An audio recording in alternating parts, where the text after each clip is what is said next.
Welcome back to my channel universe. మీరు నా channel first time చూస్తున్నట్లయితే ప్లీజ్ ఒక లైక్ చేయండి, షేర్ చేయండి, కామెంట్ అయితే చేయండి అండ్ సబ్స్క్రైబ్ కూడా చేయండి. సో సండే మా ఇంట్లో స్పెషల్స్ ఏంటో చూపించబోతున్నాను, చూసేయండి మీరు కూడా. అత్తగారు ఏం కర్రీ చేస్తున్నారు ఈరోజు? ఏంటి ఇంట్లో స్పెషల్స్ సండే? రొయ్యల కూర, ఓకే. ఇప్పుడు వచ్చేయండి మాతో పాటు, మేము ఎలా పీతల కూర రొయ్యల కూర చేస్తున్నామో చూసేద్దరు. కానీ కొంచెం ఉడికించుకోండి.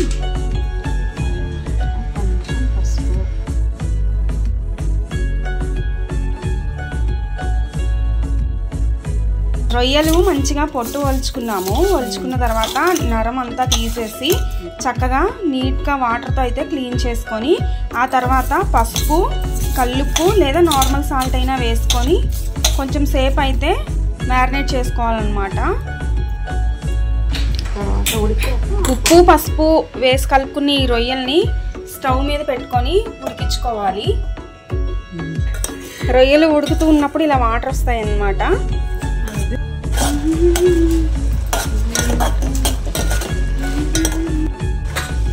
ఇక్కడ చూసినట్లయితే రొయ్యల్లో వాటర్ ఇంకిపోతున్నాయి అన్నమాట. ఇవి వాటర్ అంతా అయిపోగానే మంచిగా రొయ్యలు ఉడికినట్లు. సో ఇంకప్పుడు స్టవ్ ఆఫ్ చేసేసి తాలింపు వేసేసుకోవచ్చు అన్నమాట రొయ్యలను అయితే. సో వాటర్ అయితే ఇంకిపోయాయి, ఇంకా దింపేస్తున్నాను అనమాట. స్టవ్ ఆఫ్ చేసేసా, ఇక్కడ పెట్టేస్తాను. ఇప్పుడు నెక్స్ట్ వచ్చి ఇంకా కర్రీ చేసుకోవాలి. ఆయిల్ వేస్తున్నాను అనమాట రొయ్యల కర్రీ కోసం. ఊడాలి, పిల్లలు కూడా తినాలి. ఇప్పుడైతే ఉల్లిపాయ పచ్చిమిర్చి వేసేస్తున్నాను అనమాట. ఆయిల్ హీట్ అయింది.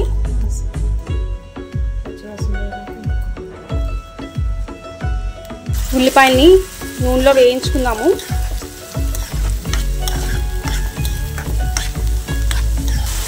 ఉల్లిపాయలు త్వరగా వేగాలంటే ఉప్పు వేసుకోవాలి.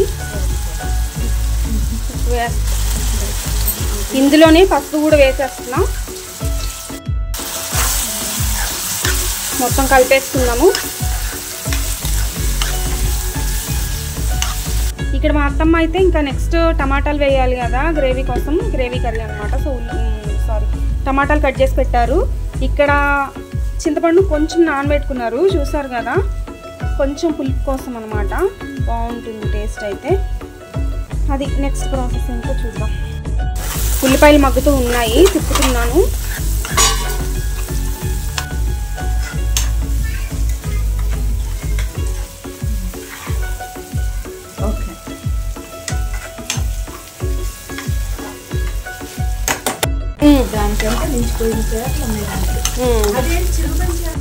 ఉల్లిపాయలు అయితే మగ్గిపోయాయి.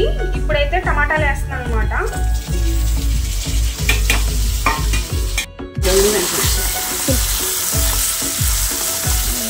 టమాటాలను కూడా వీటిలో కలిపేసుకుందాము చక్కగా.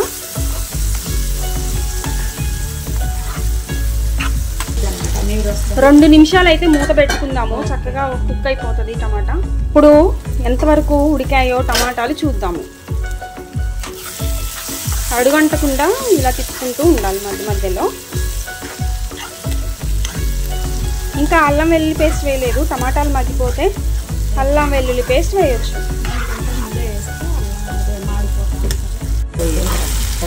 ఇలాగా మధ్యలో కల్లా తీసి ఇలా ఒక రౌండ్ చేసి టమాటాలని మధ్యలో ఆయిల్లో అల్లం వెల్లుల్లి పేస్ట్ వేస్తే ఆయిల్లో పచ్చి స్మెల్ పోతుంది, చక్కగా వేగినట్లు అవుతుంది. ఇంకొంచెం ఓకే. ఈ అల్లం వెల్లుల్లి పేస్ట్ని ఇప్పుడు ఆయిల్లో చక్కగా ఫ్రై చేసుకుందాం.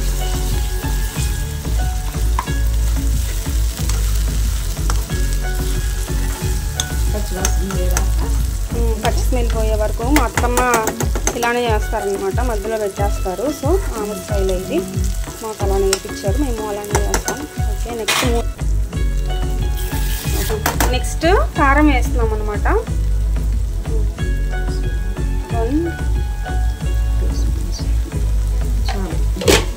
స్పైసీనెస్కి తగ్గట్లు వేసుకోవాలి. మా కారం కొంచెం ఘాటుగానే ఉంటుంది, సో 2 స్పూన్స్ సరిపోతాయి. కొంచెం ధనియాల పొడి కొంచెం అయితే వేస్తున్నారు మా అత్తమ్మ.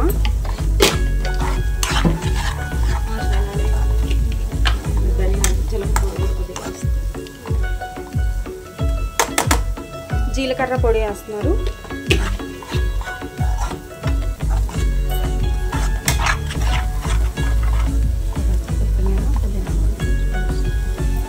కొత్తిమీర పుదీనా కూడా వేసేస్తున్నారు అన్నమాట.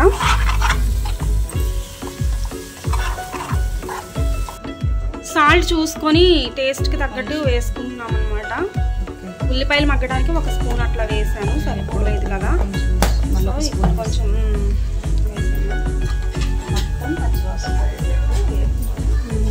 కదా చూడడానికి. ఇప్పుడైతే ఉడికించుకున్న రొయ్యల్ని వేస్తున్నాము. ఉడికించుకోక ముందు చాలా పెద్దగా ఉంటాయి, ఉడికించుకున్న తర్వాత కొంచెమే అవుతాయి అన్నమాట, చిన్నగా అయిపోతాయి రొయ్యలు.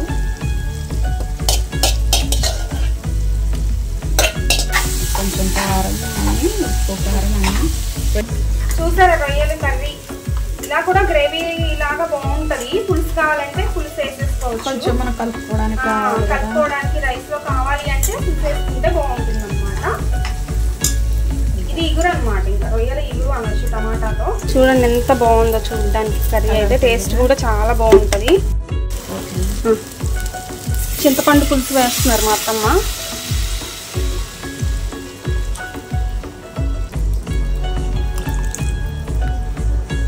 చింతపండు పులుసు వేసారు కదా, ఇప్పుడు తిప్పుతున్నాను అనమాట ఒకసారి అట్లాగా. పులుపుకి సరిపడా లైట్గా ఉంటే చాలు, మరి అంత పులుపు అవసరం లేదు. లైట్గా వేసుకొని ఆ తర్వాత సరిపడా పులుపు ఎక్కువ ఉంటే కొన్ని వాటర్ పోసుకోవచ్చు.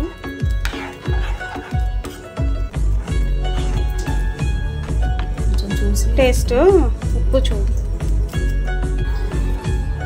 ఎలా ఉంది. కొంచెం పులుపు ఎక్కువ ఉంది, కొన్ని వాటర్ అయితే వేస్తున్నాము. ఉత్తి చింతపండు పులుసే కదా వేసింది, కొంచెం అంతా అయితే వాటర్ వేశారు అత్త. సో ఇవి కొంచెం చిక్కగా అయ్యే వరకు ఉడికించుకుంటే సరిపోతుంది అన్నమాట. ఇంకా మూత పెట్టేసుకొని ఒక 10 మినిట్స్ కుక్ చేసుకుందాం. అలాగా 10 మినిట్స్ అయిపోయింది. ఇప్పుడైతే చూద్దాము రొయ్యల కర్రీ ఎలా ఉందో. 10 మినిట్స్ అయిపోయింది అనమాట. సో రొయ్యల కర్రీ కంప్లీట్ అయిపోయింది. ఫైనల్గా కాస్త గరం మసాలా వేద్దాము. గరం మసాలా వేస్తున్నారు.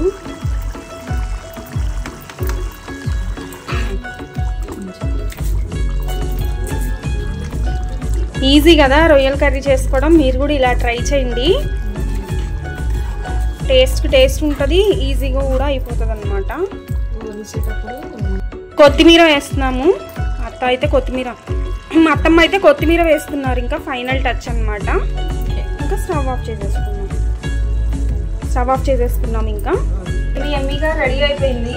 చాలా ఈజీ కదా, స్మెల్ కూడా చాలా బాగుంది. ఇలా అయితే ట్రై చేయండి. ఎంత బాగుందో చూడండి. కలర్ఫుల్గా ఉంది, చూపిస్తాం ఎంత కలర్ఫుల్గా ఉందో రొయ్యల కర్రీ. ఇలా మీరు కూడా ట్రై చేసుకోండి ఇంట్లో, చాలా బాగుంటుంది టేస్ట్ అయితే. సరే పైన ఎలా తేలిందో బాగుంది కదా చూడ్డానికి కూడా. ఫైనల్లీ రొయ్యల కర్రీ అయితే అయిపోయిందనమాట. చూస్తారా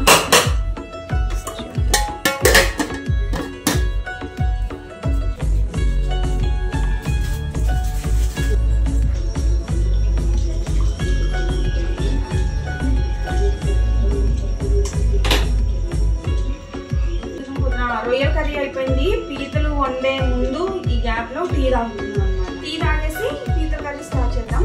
ఈ గ్యాప్ లో మీరైతే లైక్ చేయండి, సబ్స్క్రైబ్ చేసుకోండి. మా అత్తమ్మ అయితే ఉల్లిపాయలు పచ్చిమిర్చి కట్ చేసి పెట్టారు. ఇది మిక్సీ అయితే పట్టుకున్నాము పీతల కర్రీలోకి అనమాట. ఉల్లిపాయలు పచ్చిమిర్చి మిక్సీ చేసుకోవాలి.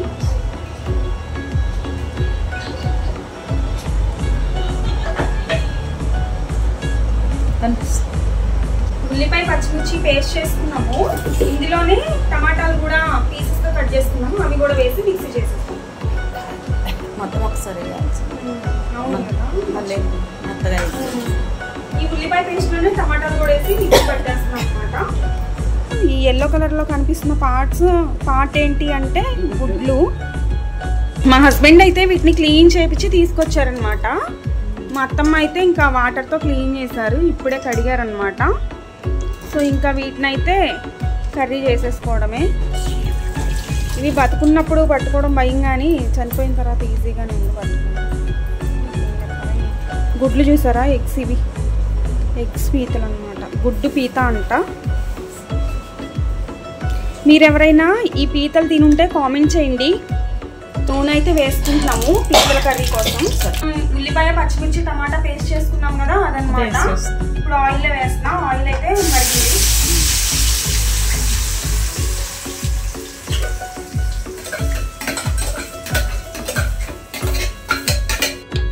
ఆయిల్లో కొంచెంసేపు అయితే ఇది పచ్చి వాసన పోయే వరకు వేయించుకుందాము. సాల్ట్ వేస్తున్నా.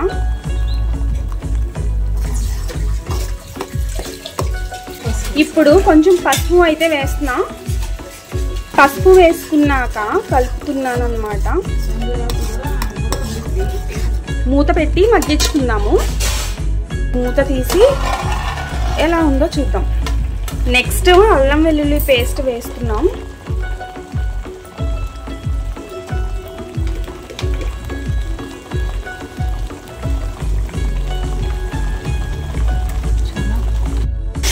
ఇదిగోండి, అల్లం వెల్లుల్లి పేస్ట్ వేసాం కదా, ఇంకా దాన్ని కూడా కలుపుతున్నాము. పచ్చి స్మెల్ పోయే వరకు మగ్గించుకుంటున్నాం అన్నమాట. కారం వేసుకుంటున్నాము. సరిపడినంత కారం, 2 స్పూన్స్ అయితే కరెక్ట్గా సరిపోతుంది. కారం అయితే వేసాము. ఆ తర్వాత ధనియాల పొడి వేసాము. నెక్స్ట్ జీలకర్ర పొడి వేస్తున్నాం అన్నమాట. ఓకే,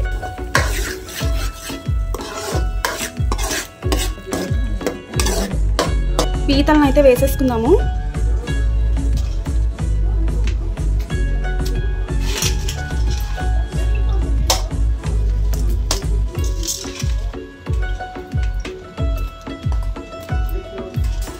ఒకసారి తిప్పుదాము. పీతలు వేసేసుకున్నాం కదా, అలా ఒకసారి అయితే తిప్పి కొంచెం అయితే వాటర్ పోసుకొని ఉడికించుకోవాలన్నమాట.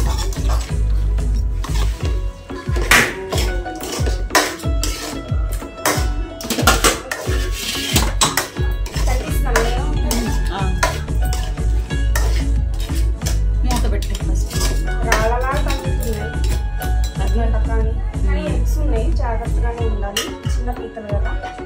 సో 2 మినిట్స్ ఇలా ఉడికించుకొని కొన్ని వాటర్ పోసుకుంటే సరిపోతుంది.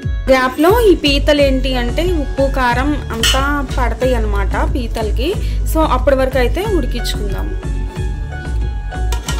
మూత పెట్టుకొని ఒక 10 to 15 మినిట్స్ కుక్ చేసుకుంటే సరిపోతుంది.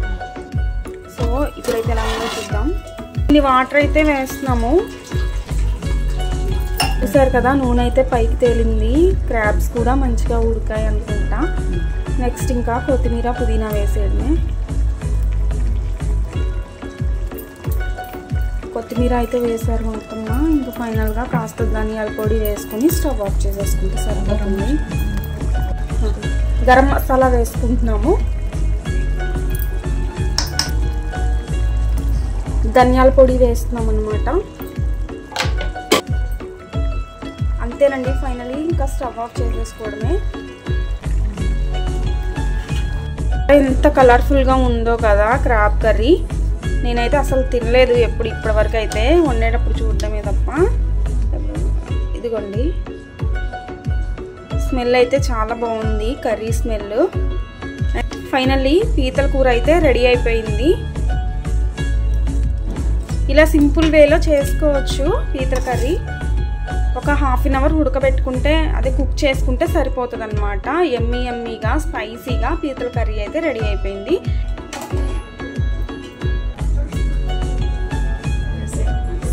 స్పైసీ పీతల కర్రీ రెడీ అయిపోయింది. మీరు కూడా ఇలా ట్రై చేయండి, ఓకేనా?